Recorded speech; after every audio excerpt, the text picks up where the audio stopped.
Alô, pessoal. Finalmente uma luz no final do túnel, né, pessoal? Depois dessa reunião que teve o presidente no dia 21 de maio com os governadores, coincidentemente, né, uma semana depois, já se vê notícia, anúncio de alguns governadores, de algumas prefeituras, de flexibilização no isolamento. Alguns já falam no fim também do lockdown, alguns municípios adotaram o lockdown. No caso aqui em Pernambuco teve 5 municípios, né, que foi pelo decreto do governador Paulo Câmara, que foi Olinda, Recife, São Lourenço, Camaragibe e Jaboatão. Então o secretário de saúde esses dias, né, ele já falou em entrevista que a partir de segunda-feira já vai ser anunciada uma flexibilização. Coincidentemente, esse mesmo secretário de saúde, que a Polícia Federal, foi o Jailson Correia, né? Ele teve o celular apreendido na Operação Apneia da Polícia Federal aqui em Recife. E o Geraldo Júlio aí vai ter que explicar, né, a compra de respiradores, né?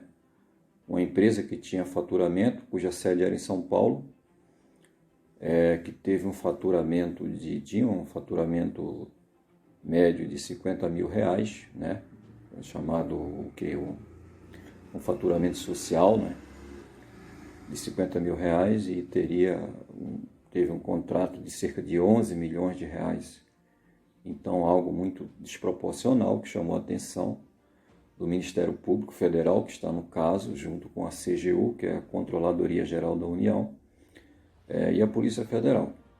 Então, o caso já saiu da esfera do Ministério Público do Estado, que normalmente não costuma dar muito resultado quando a investigação é com o Ministério Público daqui do Estado.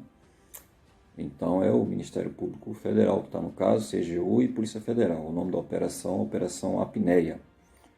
Então houve celular apreendido, o secretário de Saúde, e posteriormente provavelmente teremos novidades aí, né?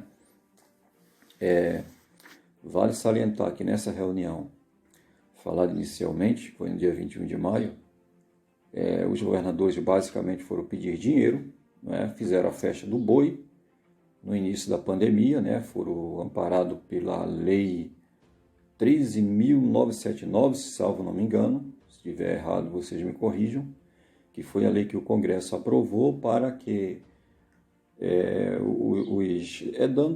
na verdade foi uma preparação para o combate à pandemia, né? Então nessa lei dispensava a licitação, né? Dava alguma autonomia aos governos locais das unidades da federação para combater a pandemia. Dentre essas autonomias seria a dispensa de licitação pública para aquisição de material, de contratação de serviço, desde que fosse para o combate à pandemia. E aí é a bala de prata, né? Foi a bala de prata para os governadores. Não podemos esquecer que nós estamos num país que foi considerado o 4º país mais corrupto do mundo, né? E essa pesquisa ela é feita mais assim, com base nos políticos, os dirigentes do país, né? Essa corrupção generalizada. Então é isso. Então imagine, um governador corrupto, não vou citar nome, mas um suposto governador corrupto, com a lei dizendo que ele pode fazer compras à vontade, sem licitação pública. Então nada melhor para esse governador ou para este prefeito é adotar a bandeira fica em casa, né? Lockdown, isolamento horizontal, que seria esse isolamento radical, e não foi diferente, foi justamente o que aconteceu. A grande maioria são opositores do presidente Bolsonaro, são todos de viés esquerdistas, né? Adotaram esse discurso, né? A política do terror, fizeram marketing nas cidades com carro de som, com caixão, fica em casa, só divulgando o número de mortes, né?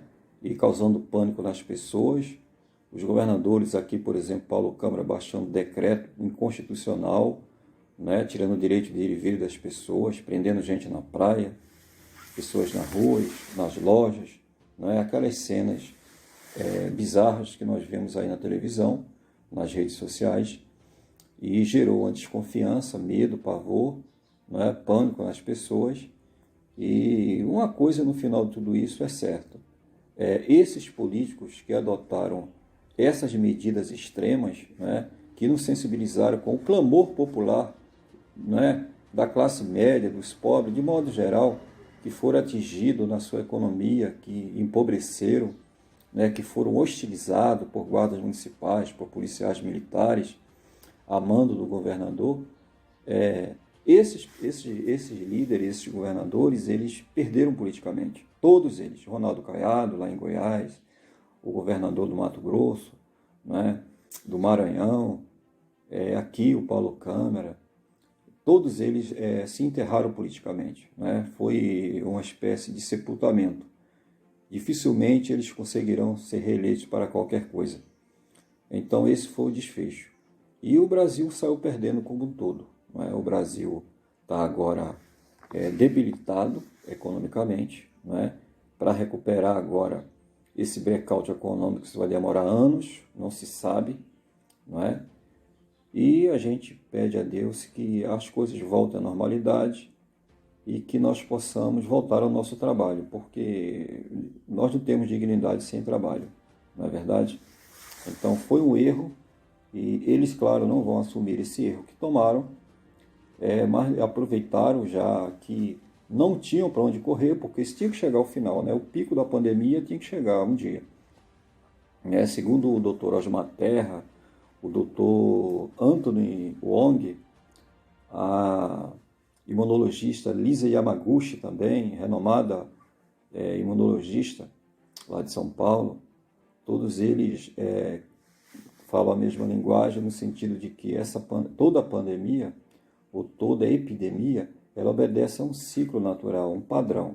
Não é? Vai subindo a curva de contaminação. Quando 50% da população é contaminada, ela começa o declive dessa. Então não adianta. Enquanto não chegar a 50%, ela não vai descer.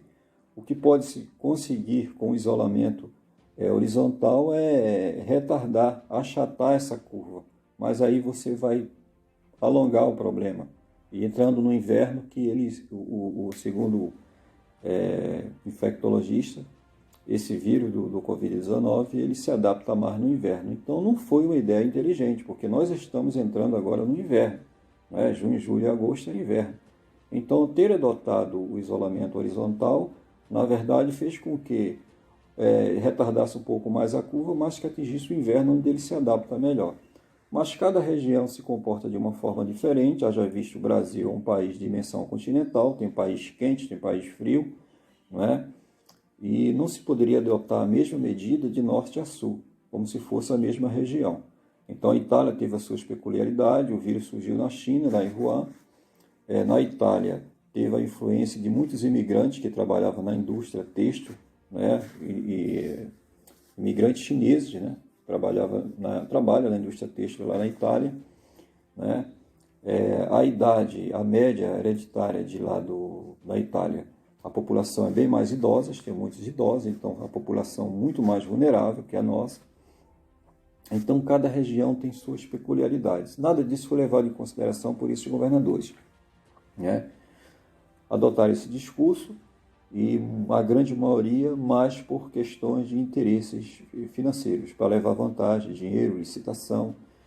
E isso que eu estou falando, vocês já podem constatar devido aos grandes escândalos, às grandes denúncias de superfaturamento com respiradores, com medicamentos, enfim. Né? Em Recife aqui foi um grande exemplo. A Operação Apneia está fazendo a sua parte aí e espero que os responsáveis sejam responsabilizados. Não é verdade? Então, foram 11 bilhões essa empresa essa empresa de São Paulo, o contrato dela. Imagina, uma empresa que tem um capital social de 50 mil reais, né, passaria a ter um faturamento de 360 mil reais anual. Então, não dá para engolir, né, segundo o PSB, né, que é o Partido Social Brasileiro, que é o dominante aqui, foi soltada uma nota que foi cancelado o pedido, etc. Mas aí, já, né, depois que a coisa veio à tona, cancelar, já estava nas redes sociais bombando, aí não tem mais jeito, não é verdade? Então, nós esperamos que a situação, a partir de agora em diante, venha a se normalizar, nós possamos voltar à nossa atividade normal, né? Alguns prefeitos já estão anunciando aí o fim do isolamento, a abertura do comércio, isso é muito importante, e tudo isso vai ter um efeito muito grande, politicamente, um peso muito grande para todos esses políticos que adotarem essas medidas, né, aqui no Brasil. E no contexto internacional está havendo uma operação Storm, né, Storm. Poucas pessoas ouviram falar nisso, mas ela está acontecendo. Né? Estados Unidos, com mais cerca de 24 países, faz essa operação, estão prendendo muita gente. Né? Na Amazônia está rolando essa operação já com as tropas brasileiras. Né?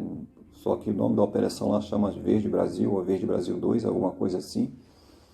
E isso aí já envolve a rede internacional de tráfico, tanto de pessoas como de minérios, né? Muitas ONGs ali na Amazônia comprando terras, fazendas e roubando os nossos minérios, né? Através de ONGs.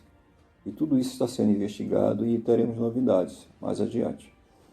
Então, que Deus abençoe a todos, que nós possamos, né, reconstruir o nosso Brasil das cinzas, né, depois dessa pandemia. Um abraço a todos.